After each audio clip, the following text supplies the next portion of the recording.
E o título da mensagem de hoje é Comprometidos com a membresia de igreja. Será que a Bíblia, a palavra de Deus, fala da igreja local como sendo uma instituição com membros de igreja? Qual o valor da igreja na nossa vida, na nossa vivência diária? Devemos saber, antes de mais, que a igreja significa... A palavra igreja significa assembleia de irmãos, onde cada um dos membros dessa igreja tem responsabilidades, tem deveres, tem direitos. O que se espera, então, dos membros da Igreja Batista da Graça? Relembrar algo que provavelmente muitos não saberão. A Igreja Batista da Graça tem 58 membros. E é uma alegria muito grande ver a igreja cheia, mas a membresia tem 58. Muitas vezes o que acontece nas igrejas é o contrário. É membresia 100, mas depois só aparecem na igreja 20 ou 30. Não, a nossa ideia é que a membresia da nossa igreja de facto mostre quem são os membros da igreja. Então temos 58 membros, sendo que 35 destes 58 membros entraram depois de setembro de 2013. Ou seja, estamos a falar que 60% dos membros da igreja são muito recentes aqui presentes. E todas as pessoas, antes de entrarem como membros de igreja, assumiram um compromisso com Deus e assumiram também um compromisso com os irmãos do seguinte. Aliás, quer os anteriores, ao aceitarem-me como pastor, assumiram isto, quer também quem entre, este documento é passado, que diz o seguinte: primeiro, desejo de buscar santidade para a sua vida. Em segundo lugar, participar dos cultos regularmente. Em terceiro lugar, participar na ceia do Senhor. Em quarto lugar, contribuir fielmente, tendo como linha orientadora o dízimo. Quinto e último lugar, participar nas assembleias de igreja ou culto administrativo. Então, este é um bom tempo para os membros da Igreja Batista da Graça refletirem se de facto estamos a assumir este compromisso que fizemos com Deus e a assumirmos este compromisso que fizemos com os nossos irmãos. Além de termos 58 membros de igreja, temos 5 pessoas a prepararem-se para o batismo e hoje nós queremos ver se conseguimos ter novamente a classe, porque o batismo será muito em breve, que irá acontecer. Temos 5 pessoas a prepararem-se para o batismo e temos mais 7 pessoas que irão começar as aulas de integração como membros de igreja. Então só aqui estamos a falar de mais 12 pessoas. Deus está a trabalhar, Deus está a agir no nosso meio, nós acreditamos por isso e nós devemos orar por isso, mas também devemos orar para que cada pessoa tenha um compromisso sério com a membresia de igreja. Não é só ser membro por ser membro, é ter um compromisso sério. Então, o que é que se espera, biblicamente, dos membros de igreja? O que é que se espera? Vamos então abrir as nossas Bíblias em Hebreus, capítulo 10, versículo 19 a 25. Neste trimestre temos estado a falar então sobre compromisso, temos estado a ver então alguns aspectos e hoje é este compromisso com a membresia de igreja. Hebreus capítulo 10, versículo 19 a 25. Um pequeno contexto antes de vermos o texto, para percebermos então a intenção do autor. E digo a intenção do autor porque não se sabe quem escreveu este livro. E tudo o que se possa dizer acerca do autor deste livro será sempre à base de suposições. Eu próprio tenho uma ideia, não tenho a certeza, mas tenho uma ideia de quem possa ter escrito. Não a vou revelar porque é apenas uma ideia, uma suposição, não há nada em concreto. O importante é sabermos que este livro foi escrito para os hebreus, para judeus convertidos ao cristianismo, embora pudesse também haver muitos judeus que ainda não tinham o conhecimento que Jesus era o Messias prometido. Devido a isso, então, os primeiros 10 capítulos de Hebreus falam muito acerca de quem Jesus é e como Jesus é superior aos anjos, como Jesus é superior aos profetas, como Jesus é superior aos sacerdotes, como Jesus é superior a Moisés ou qualquer outro personagem bíblico. Ou seja, Jesus é incomparável. Jesus é infinitamente superior a nós. E recentemente eu ouvi um herege que não tem outro nome e temos que chamar aquilo que a Bíblia diz, a dizer que para Deus nós somos iguais a Jesus. Temos o mesmo valor. Temos o mesmo valor porque nós somos iguais a Jesus. E eu quero dizer que isso é uma grave heresia. Jesus é Deus e é incomparável. Ninguém se pode comparar a Jesus. Então, se há alguma dúvida disso, por favor, leiam os primeiros 10 capítulos de Hebreus, que colocam logo de lado essa grave heresia. Além disto, o escritor desta carta pretendeu mostrar que o sacrifício de Jesus é suficiente. Além de ser suficiente, ele é eficaz. Para quê? Para salvar todo aquele que crer em Jesus Cristo. Basta crer em Jesus Cristo, arrepender-se dos seus pecados. O sacrifício de Jesus é suficiente. Na morte de Jesus, há lugar para todo aquele que reconhecer Jesus como seu Salvador e Senhor. Então uma nova aliança foi feita a partir de Jesus, substituindo então a velha aliança, a qual dizia, por exemplo, que era necessário sacrificar animais para se obter o perdão de Deus. A antiga aliança tinha sido estabelecida com Israel e preparou o caminho para esta nova aliança, a qual foi estabelecida a partir da morte e da ressurreição de Jesus com a Igreja. Há então uma nova aliança feita com o povo de Deus, o Israel espiritual de Deus. Então a palavra igreja significa assembleia, e a assembleia tem os seus membros. E é muito comum ao longo do Novo Testamento mostrar que há igrejas estabelecidas. Por isso é que se escreve a carta à igreja em Corinto, à igreja de Éfeso, à igreja em Filipos. Então há igrejas locais, é muito comum vermos igrejas estabelecidas. Além disso, também vemos que já na altura havia assembleias e que provavelmente eles eram batistas. Eu vou explicar porquê. 1 Coríntios capítulo 5, versículo 12 e 13. Com efeito, não me pertence a mim julgar os de fora, mas é vosso dever julgar os da igreja. Vosso dever, ou seja, a Assembleia tem o dever de julgar os da própria igreja. Nós, a seu tempo, vamos falar sobre disciplina. É Deus quem julga os de fora. Expulsem então o mal do vosso meio, aquele que não se quer arrepender do vosso meio. 2 Coríntios capítulo 2, versículo 6. Aqui vamos ver como eles eram batistas. A disciplina que lhe foi imposta pela maioria.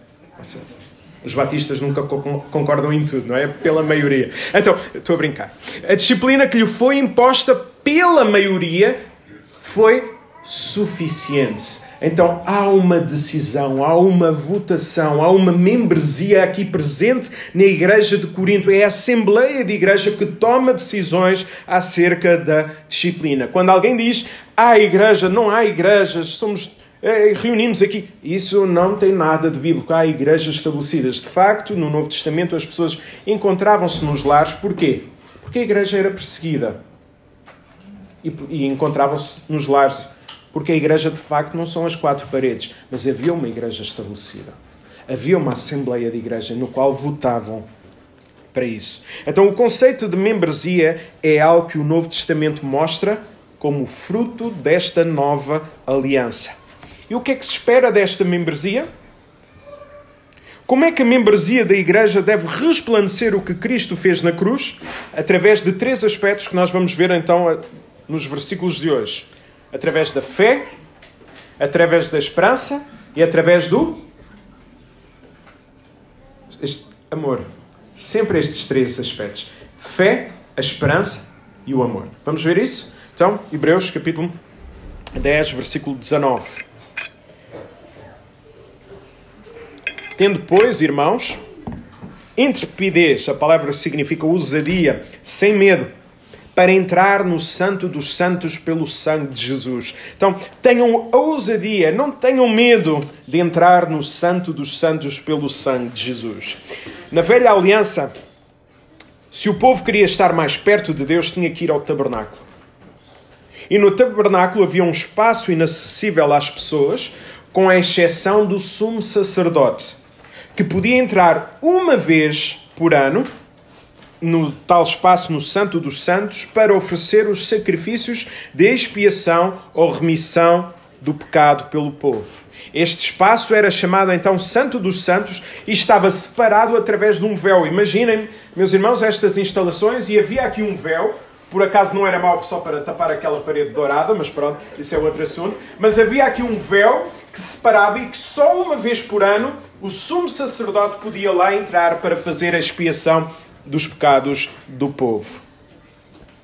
Na nova aliança, os cristãos já não precisam de ir ao tabernáculo para se encontrarem com Deus. Os cristãos podem e devem ter a ousadia, sem ter medo algum, em falar com Deus, em estar na sua presença, pois o véu que havia antes, aquele véu que nos separava, já não nos separa mais de Deus. Foi precisamente para esse véu ser rasgado que serviu a morte do Senhor Jesus. Vejamos isso em Mateus capítulo 27, versículos 50 e 51. E Jesus, clamando outra vez com grande voz, rendeu o espírito. E eis que o véu do templo se rasgou em dois, de alto a baixo, e tremeu a terra e fenderam-se as pedras. O véu foi rasgado. Nós agora temos acesso a Deus. Já não há mais ninguém que possa impedir de nós termos acesso a Deus. Então aquilo que Jesus rompeu, não deve haver nenhum homem que deve tentar reconstruir.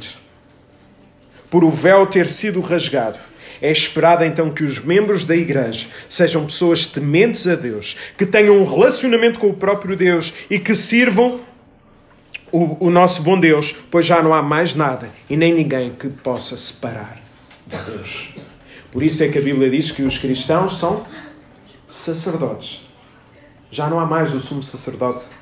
Todos temos acesso ao Pai e todos temos a responsabilidade de servir.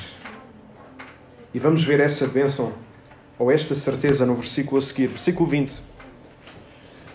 Pelo novo e vivo caminho que Ele, Jesus, nos consagrou pelo véu, isto é, pela sua carne.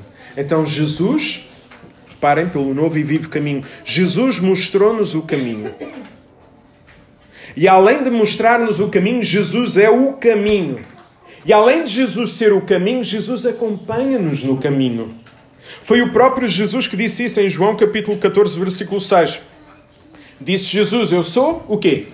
O caminho, a verdade e a vida. Ninguém vai ao Pai senão por mim. Então lembra-te do seguinte.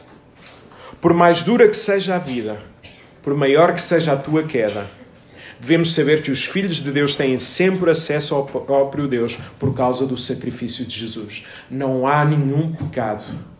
Não há nada que tu possas fazer que te impeça de ter acesso ao nosso Deus. Não é uma notícia maravilhosa sabermos que nós, terríveis pecadores, temos acesso a Deus? Não é tão bom sabermos que mesmo após a nossa queda, Deus continua a amar os seus filhos, que nós podemos continuar a ter acesso a Ele?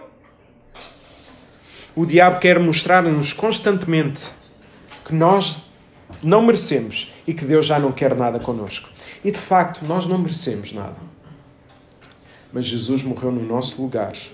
E devido à sua maravilhosa graça, temos então acesso ao Pai por causa do véu ter sido rasgado.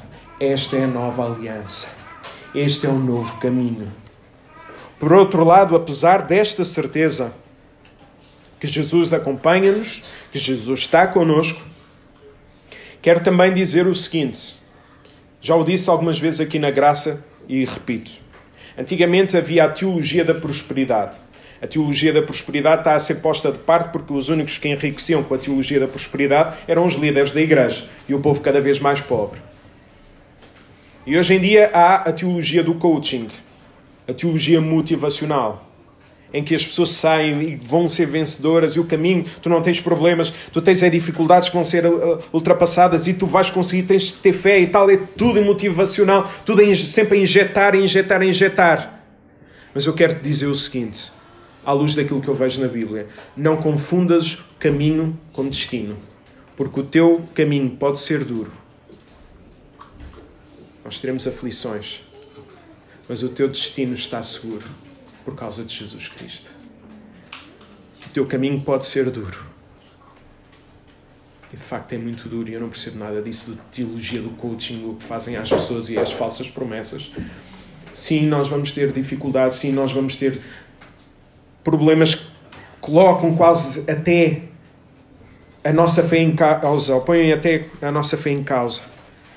Mas eu tenho a certeza que o nosso destino será seguro por causa de Jesus Cristo. Versículo 21. E tendo o grande sacerdote sobre a casa de Deus. Então Jesus é o grande sacerdote sobre a casa de Deus. Jesus morreu no nosso lugar. Jesus sacrificou-se no nosso lugar. Por isso, diz este texto que Jesus, nós somos sacerdotes, mas Jesus é o grande sumo sacerdote, aquele que liga o povo até Deus. Por isso é que ele é o caminho. E é o sumo sacerdote de quem? Diz o texto, da casa de Deus. Que casa de Deus é esta? Quem é a casa de Deus? Efésios capítulo 2, versículo 21 e 22. Na qual todo o edifício, bem ajustado, cresce para templo santo no Senhor, no qual vós juntamente sois edificados para a casa de Deus em espírito. Estamos a falar da igreja. Jesus é o sumo sacerdote da igreja e por isso Jesus é a cabeça da igreja. Não é o pastor, não é qualquer outra pessoa. Jesus é a cabeça da igreja. Mas qual é a diferença que isto fará na nossa vida? Sabemos que o véu foi rompido. Saber que temos acesso ao Pai. Que Jesus foi o grande sumo sacerdote. Qual é a grande diferença que isto fará? Versículo 22. Aproximemo-nos com sincero coração, compromisso, em plena certeza da fé, tendo o coração purificado de má consciência e lavado o corpo com água pura. Se sabemos então que o véu foi rompido por Jesus, se sabemos que Jesus sofreu no nosso lugar, se sabemos que Jesus é o caminho até Deus, então só nos resta virar para Deus. Virar e olhar para Deus. Como? Com um coração sincero, que é o verdadeiro sinal de compromisso com Deus. Reparem também o que nós podemos ver em Jeremias capítulo 29, versículo 11 e 13. Porque eu, Deus, bem sei os pensamentos que tenho a vosso respeito. Pensamentos de paz e não de mal, para vos dar o fim que esperais. Então me invocareis, e ireis, e orareis a mim, e eu vos ouvirei. E buscar-me-eis, e me achareis quando me buscardes como? De todo o vosso coração. Temos buscado a Deus de todo o nosso coração.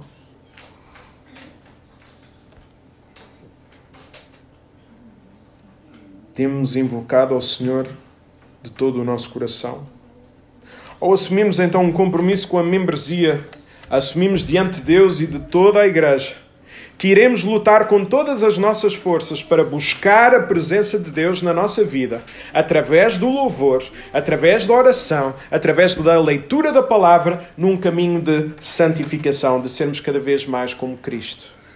Mais uma vez, não há nenhum pecado que nos possa retirar da presença de Deus se chegarmos até Deus com fé e arrependimento.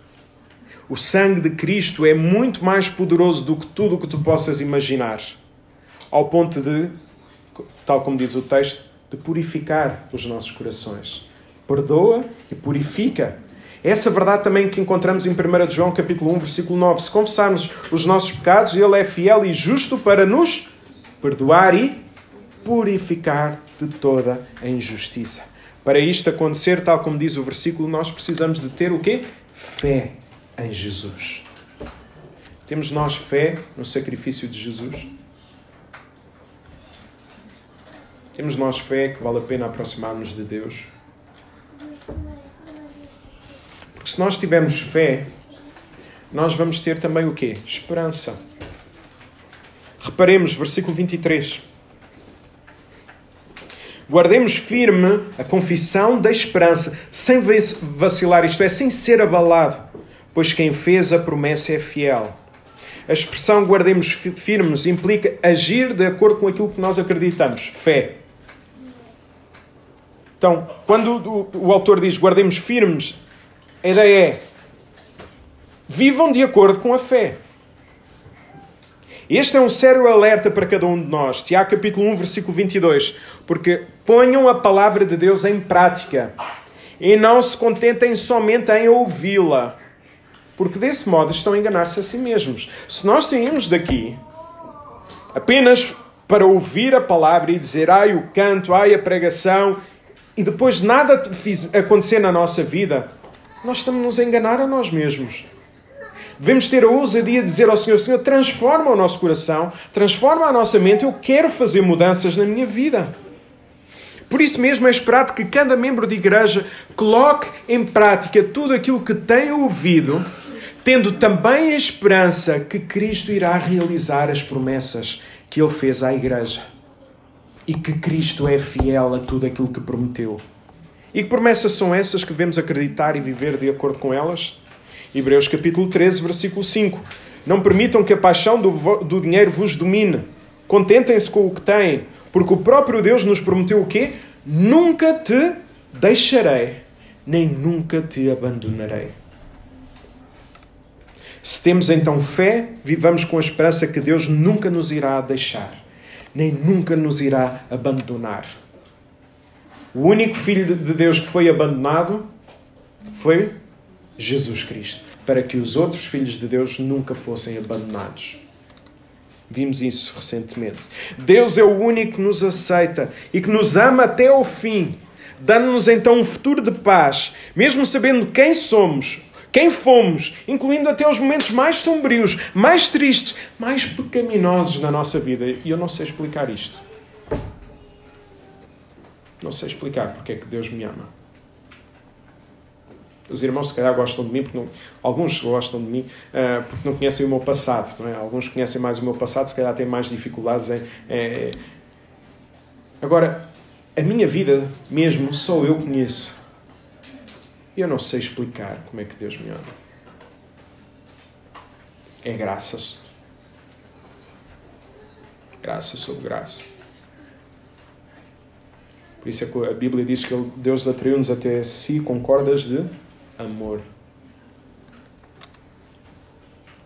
Temos vivido nesta esperança que Deus está conosco. Temos vivido também a esperança que um dia estaremos com Ele face a face. Nós cantamos ansiosos, espero a tua volta, o grande dia em que tu virás. Nós cantamos isto, mas acreditamos. Acreditamos nesta verdade. Nós ansiamos mesmo a vinda de Cristo, ou esperamos ainda casar, ou ter filhos, ou ter uma vida melhor para que Cristo então venha. Será que nós temos a coragem ou a ousadia de dizer Maranata? Que quer dizer, vem Senhor Jesus. Temos coragem de dizer Maranata? Temos esperança que um dia então estaremos com Deus face a face, a olhar olhos nos olhos com Deus? João capítulo 14, versículo 3. E quando eu for, disse Jesus, eu vou preparar-vos lugar, virei outra vez e vos levarei para mim mesmo, para que onde eu estiver estejais vós também. Jesus foi à frente para preparar o lugar. Tal como vimos há 15 dias, não permitas que o diabo tire a tua alegria de perceberes que na casa do Pai há uma morada para ti. Não percas esta alegria, esta certeza que no Pai, na casa do Pai, há uma morada para ti. Tens vivido nesta esperança?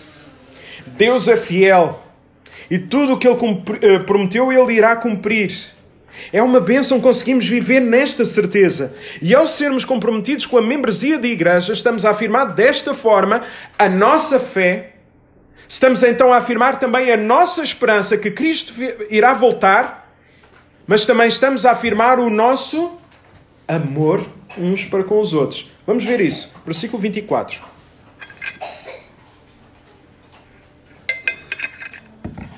Consideremos-nos. A ideia da palavra é pensemos cuidadosamente também uns aos outros. Repito, uns aos outros, para nos estimularmos ou encorajarmos ao amor e às boas obras.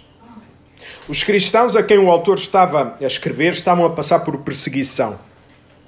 Saber disto, saber desta informação, este versículo tem um sentido maior, um sentido diferente e talvez um impacto mais profundo. Qual a razão? Quando estamos a ser perseguidos, ou a passarmos por problemas, temos a tendência de nos isolarmos devido ao que nós estamos a passar. Neste versículo vimos que os cristãos devem, mesmo diante de problemas como a perseguição, retirar o foco da sua vida para amar e servir os outros. No fundo para de pensar, ama e serve os outros. Reparemos ainda com mais pormenor neste texto. Leiam novamente o versículo 24. De quem é a responsabilidade de cuidar das pessoas da igreja?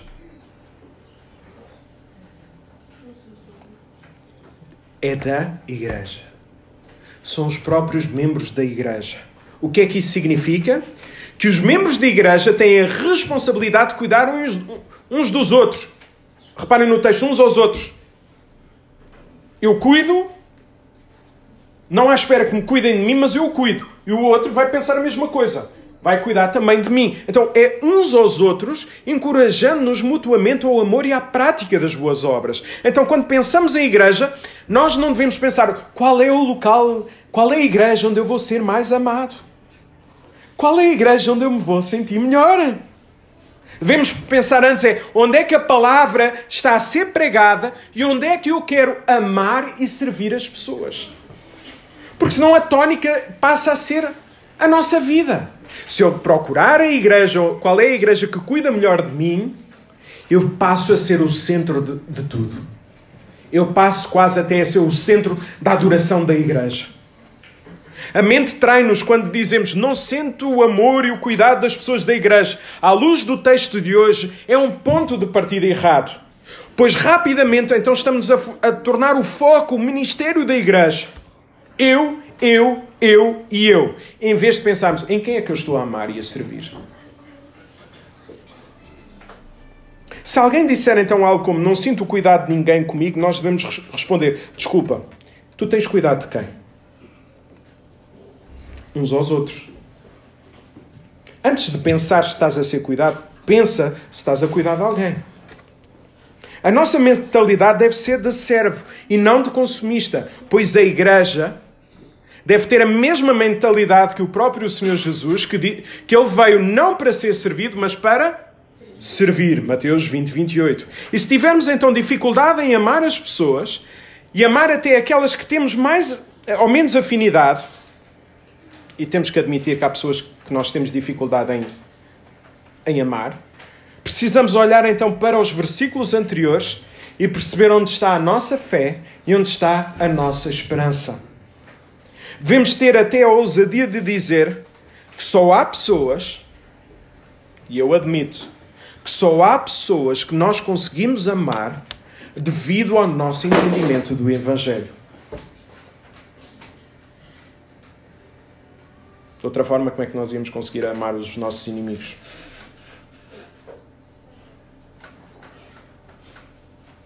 De outra forma, como é que nós íamos amar quem nos incomoda, quem nos destrói a vida?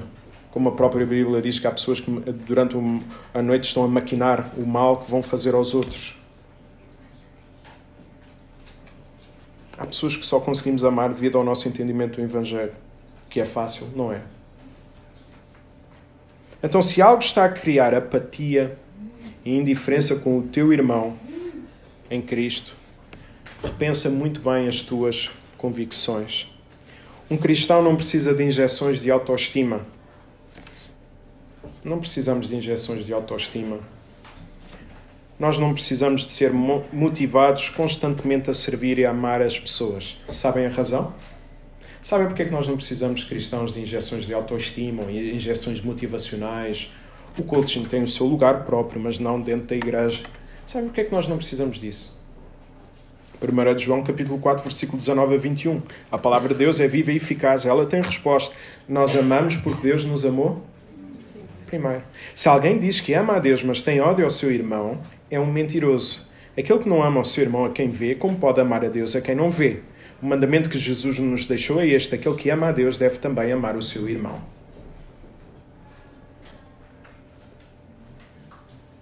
Querem uma lição de autoestima? Para de pensar em ti, ama o teu irmão. E para amar o teu irmão, precisas de amar primeiro a Deus. Então, nós amamos porque Deus nos amou primeiro. Precisamos então de olhar para o amor de Deus para conseguirmos amar aqueles que estão à nossa volta. Amar as pessoas da igreja não é algo que surge de forma natural, admito. Não é. Isto é, só pelo poder sobrenatural conseguiremos amar naturalmente as pessoas. Jesus veio unir pessoas desavindas, altamente incompatíveis, para glorificar a uma só voz o nome de Deus. E conhecerão quem é Jesus quando perceberem o amor que existe entre os irmãos. Os membros desta igreja então têm a responsabilidade mútua de procurar quem não conhecem ou não têm tanta afinidade, mesmo que isso vá contra as suas características naturais de timidez. Por exemplo, os irmãos podem não achar, mas eu sou tímido. O Sami e a Sara sabem que eu tinha dificuldade em... o Sami sempre me deu jeito à altura dele, porque quando íamos para o coral, eu punha-me sempre atrás dele. Não é? Sempre fui pequenino, então tinha as suas vantagens nisto. Noutras coisas tinha desvantagens.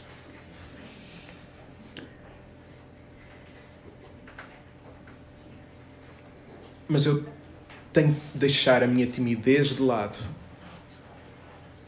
Tenho que olhar para a igreja como forma de servir a igreja e não me servir o meu gosto. Quem eu quero, quem eu gosto mais, etc. Eu venho para a igreja para servir, para amar. É uma luta? É. Mas Deus ama-nos assim. Então Jesus veio unir pessoas desavindas, altamente incompatíveis, para glorificarem uma só voz no nome de Deus. Os membros desta igreja têm a responsabilidade mútua, então, de procurar quem não conhece ou não tem tanta afinidade. E digo uma coisa também aos nossos visitantes. Se saírem daqui, a não ser que saiam logo, imediatamente, mas se saírem daqui e não forem cumprimentados com ninguém, podem-me dizer porque estamos a falhar enquanto igreja. Temos a responsabilidade de falar com todas as pessoas. É isso que o texto nos diz. O texto é claro. Consideremos-nos uns aos outros. E de uma coisa eu garanto até por experiência própria. Quanto mais nós amamos, mais nós seremos abençoados. Porque mais bem-aventurado é dar do que receber. Atos 20, 35. Se nós tirarmos a mentalidade de nós e colocarmos como é que eu posso abençoar as outras pessoas, vão ver como fruto disso que serão muito mais abençoados. Daí, deixem-me fazer algumas perguntas também. A quem amaste esta semana? Se tivesse que responder, não vou fazer isso, obviamente que não. Mas se tivesse que escrever, sei que há pessoas que apontam, tiram alguns apontamentos. A quem amaste esta semana? A quem desejas amar? A quem desejas fazer algo que não é expectável, mas desejas amar essa pessoa? Pensem em alguém. Desafiem-se a vós mesmos. A quem eu desejo amar? A quem serviste esta semana? A quem cuidaste? A quem desejas servir? A quem procuraste que não conheças tão bem? Mesmo na igreja. E às vezes eu sinto triste porque vejo que há pessoas que ainda não se conhecem. Alguns nomes que são difíceis de dizer. E então é mais fácil dizer a irmã do que dizer às vezes e falharmos no nome. Não? Mas devemos procurar as pessoas. Nem tenhamos que dizer 10 vezes o nosso nome para o outro decorar. É prova de amor.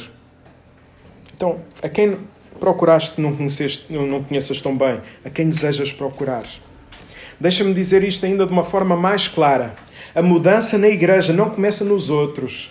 A mudança na igreja da graça começa em ti. Paremos de pensar que os problemas da igreja estão nos outros. Eu, ao olhar para a minha vida, e não é com falsa humildade que eu digo isto, eu acho que sou o principal responsável por tudo o que possa acontecer de mal na igreja. Eu tenho que pensar em mim e naquilo que eu tenho que mudar. Em vez de ficarmos também a criticar ou a contemplar, a desejar o que se faz noutras igrejas, vamos antes arregaçar as nossas mangas e servir a nossa igreja local. Foi com ela que nós assumimos o compromisso. Servimos a igreja local. E como é que o amor também pode ser visto, então, na membresia da igreja local? Versículo 25. Não deixemos de congregar-nos, como é costume de alguns. Antes, uma adversativa, pelo contrário, façamos admoestações, encorajemo-nos, e tanto mais quanto vedes que o dia se aproxima. Tal como nós vimos, os cristãos que iriam receber esta carta, eles sofriam o quê? Perseguição. E por causa de sofrerem perseguição, estavam a deixar-se de congregar pelo medo que tinham. Se nós vamos nos congregar, se vamos ser igreja, vêm e é mais fácil atacarem-nos. A nossa mente inconscientemente diz, é legítimo pensarem assim. Mas o que é que diz o escritor? É estas pessoas. Não se deixem de congregar. Não deixem de estar juntos. Não deixem de ser igreja, como é costume de alguns. Isto mostra-nos que os membros da igreja têm o compromisso de congregarem-se ao estarem presentes nas celebrações. E se a perseguição não é uma desculpa para faltar à igreja, então muito provavelmente não haverá muitas desculpas para nós faltarmos. Confesso com muito amor. E hoje temos a casa cheia, mas temos alguns membros a faltarem. Mas tenho saudades de ver todos os membros juntos e a congregarmos juntos, assumindo este compromisso. Recentemente eu disse isto a alguém. Tenho saudades de ver toda a igreja junta. Tenho. Porque num domingo há sempre alguma coisa, no outro é outra, outra é outra, outra é outra. E eu, como pastor, sinto falta de ter a bênção, e não digo isto para fotos ou coisa qualquer, mas sinto falta de ver a igreja toda junta. De sermos igreja, de sermos membros que assumem este compromisso. Todos os domingos há sempre alguém a faltar. Confesso, às vezes incomoda-me. Já disse de manhã que há uns tempos levei nas orelhas, e bem, porque eu ficava triste. Agora, eu estou feliz, já pode parecer, mas eu estou feliz. Mas ficava mais feliz se todos os membros da igreja estivessem presentes. Também não devemos ter um compromisso maior com o nosso trabalho do que com a igreja. O que é que eu quero dizer com isto? Muitas vezes os nossos filhos estão doentes. Principalmente nesta altura do ano, é uma coisa normal. Creio que desta vez não há nenhuma criança doente. É uma coisa rara. Graças a Deus por isso. Mas quando as nossas crianças estão doentes, o domingo é usado para descansar. Eu estou a dar um exemplo, depois pode ser transversal. O domingo é usado para descansar, para que no dia a seguir esteja tudo bem. O que é que eu quero dizer com isto? Custa-me ver pessoas a faltarem ao domingo para na segunda-feira estarem a 100% nos seus trabalhos. Eu descanso no domingo, o meu filho não pode sair porque pode ficar doente, vou papá-lo no domingo, mas na segunda ele pode ir para a escola, que é o sítio onde há mais. Mas pronto, isso é outro assunto. Indo mais longe, se tens o compromisso de estar no teu trabalho, também tens o compromisso de estar na igreja. Pois no teu trabalho tu serves o teu patrão, mas na igreja tu serves o teu dono. E nós às vezes valorizamos mais o nosso patrão do que valorizamos o nosso dono. Quem é que deu a vida por nós? Compromisso, meus irmãos, de congregarmos. Antigamente havia muito isso. E eu temo que nós estamos a perder isso e temo também que nós estejamos a passar às gerações seguintes. Mas antes até as pessoas vinham mais cedo. Não sei se alguns... O Rafa deve se lembrar, obviamente. Mas antigamente havia pessoas que vinham mais cedo. E vinham 15, 20 minutos. Para quê? Para orarem. Pedirem a bênção de Deus para o culto. Hoje em dia nós já nem conseguimos às vezes chegar a horas. O que nós estamos a ensinar, meus irmãos? A quem nós estamos a servir? Hoje a vida é mais difícil. Não me venham dizer isso, porque antigamente passavam fome, passavam dificuldades.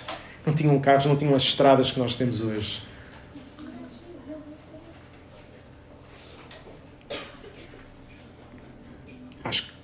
porque se tem perdido muito amor. Tem-se perdido muita espiritualidade nas nossas vidas. É uma prova de amor desejarmos estar juntos para celebrarmos enquanto igreja o nosso bom Deus. Por outro lado, também quero deixar este alerta. Também pode ser sinal de sofrimento ou de tristeza alguém não estar a vir à igreja. E em vez de estarmos a perguntar, pastor, o que é que se passa porque não vem à igreja? Nós devemos falar diretamente com essas pessoas. E sabem, a maior parte dessas pessoas necessitava de receber amor. E perceber que a sua ausência é notada não apenas pelo pastor, porque às vezes as pessoas o pastor não está, já está a falhar no seu trabalho, mas se ele falar é uma coisa natural. Mas muitas vezes as pessoas estão num grande sofrimento e o que elas precisavam de sentir nesse momento era precisamente o amor da igreja. E vou mais longe no que eu estou a dizer. A minha responsabilidade para com os membros ausentes é igual à responsabilidade de todos os outros membros. A maneira de agir é que pode ser diferente. Uns aos outros. Consideremos uns aos outros. Ajudar-nos uns aos outros. Então aquela mentalidade do pastor, o que é que se está a passar com aquela pessoa? Antes de fazeres essa pergunta, fala com essa pessoa. Ou se não tiveres o número, diz, pastor, ou o Rui, que tem todos os contactos e mais alguns, Rui Danilo, dá-me o telefone, dá-me o e-mail daquela pessoa, deixa-me entrar em contacto com aquela pessoa. E depois podem então dizer, olha, pastor, aquela pessoa precisa das nossas orações, etc, etc, etc. Ser igreja é procurar amar, servir as pessoas. Olhando também para o versículo 25, amar é fazer também o quê? Admoestações. Como também admitir ser admoestado. Nossa tendência, agora estou a generalizar e perdoem-me isto, mas a nossa tendência, pelo menos falo por mim, então, como pastor ainda mais natural, a nossa tendência é mais admoestar do que ser admoestado. Mas nós temos que estar prontos a admoestar e a ser admoestados. Isso significa que amamos as pessoas também pela forma como nós falamos, pela forma como nós encorajamos, motivamos e dizemos a verdade uns aos outros. Porque se não usarmos também amor nas nossas palavras, o silêncio tornar-se-á então um sinal de amor. O que é que eu quero dizer com isto? Se não estás pronto para amar o teu irmão nas palavras que vais conferir, mais vale te estás calado. Esse silêncio é uma prova de amor muito maior. E uma das maiores dificuldades que há é confrontar as pessoas com os seus pecados, confrontar as pessoas com os seus erros. Por exemplo, nenhum pastor que eu conheça, pastores, não está correto teologicamente, mas deixem-me dizer assim, o pastor que tenha um coração pastoral, nenhum pastor tem prazer em admoestar e nem sente particularmente o desejo de o fazer. Nestes momentos, a minha voz muitas vezes fica trêmula. Devido a estas dificuldades, confrontar as pessoas, mas também pelo conhecimento que eu tenho do meu próprio pecado. Muitas vezes eu estou a confrontar o pecado dos outros, que é o meu próprio pecado, que é a minha própria luta. Seria muito mais fácil para mim refugiar-me no púlpito, e daí que muitas vezes os pastores refugiam-se apenas nas pregações, no púlpito, ou refugiar-me na minha biblioteca em ler, coisas que eu gosto muito de fazer, de pregar e ler.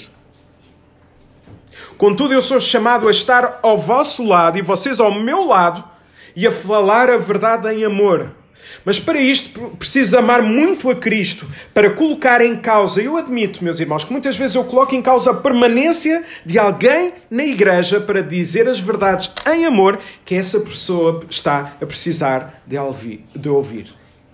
Tal como hoje estou a dizer, ou a pregar isto, estou a colocar em causa, talvez, a permanência de alguém na igreja.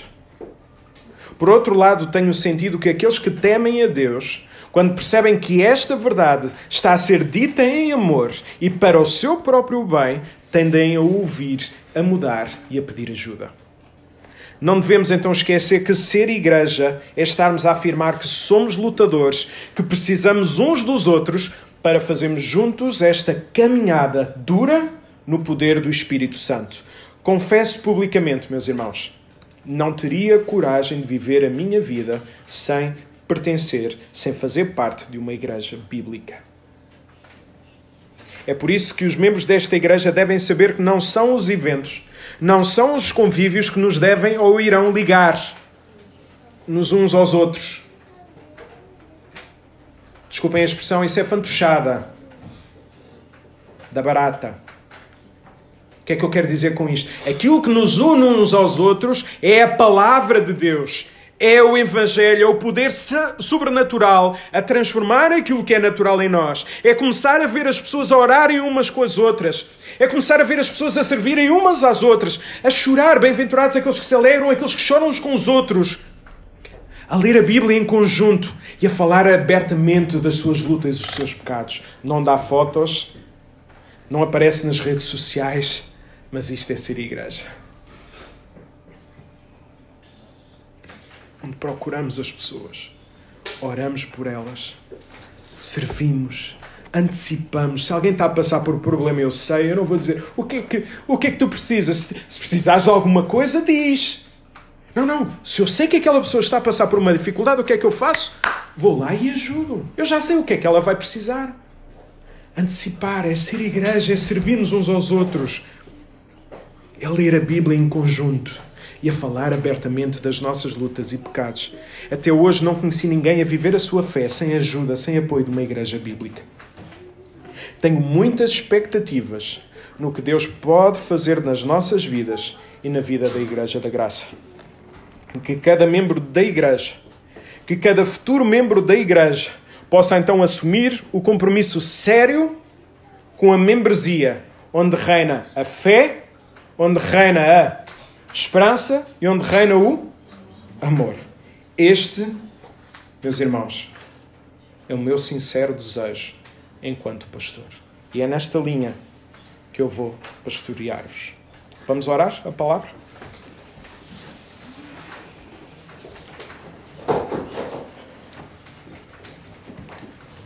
Obrigado, Senhor bom Deus, por nos teres dado a possibilidade de podermos estar contigo.